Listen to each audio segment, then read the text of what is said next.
Hello friends, কেমন আছেন সবাই? নতুন বছর তো প্রায় এসেই গেল।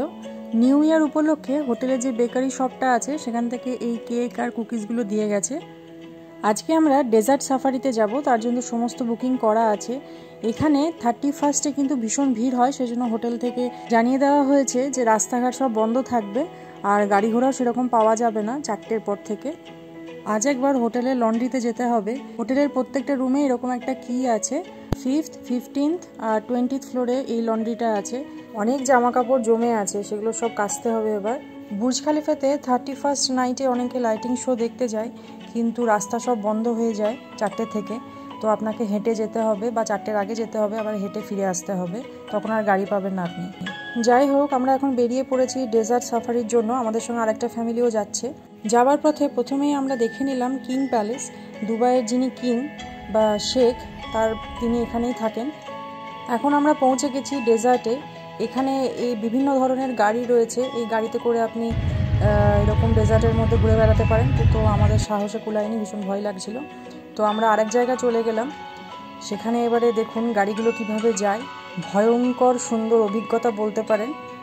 মনে হচ্ছে এক্ষুনি গাড়িটা বোধহয় পাল্টি খেয়ে পড়বে। আমরা কি করে বেরোবো সেটা আমরা ভেবে পাচ্ছি না। যদি কারোর হার্টের প্রবলেম থাকে তারা একদমই এই ডেজার্ট সাফারিতে আসবেন না।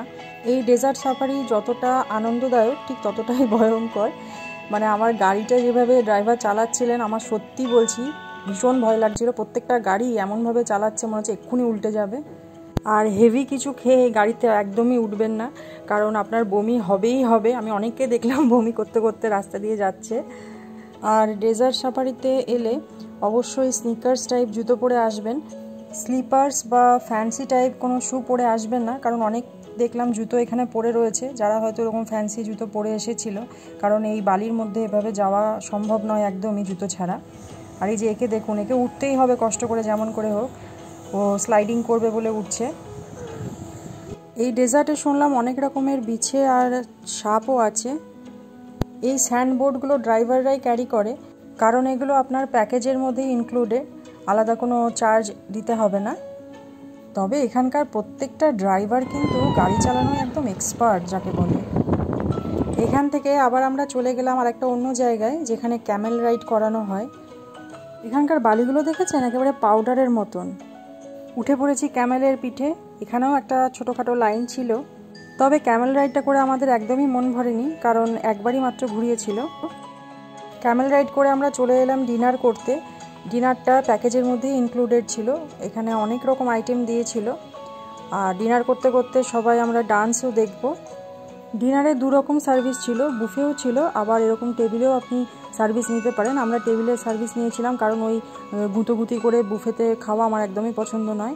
সেজন্য আমরা একটু আরাম করে খাবো আর ডান্স দেখবো, সেজন্য টেবিলেই নিয়েছিলাম খাবারটা।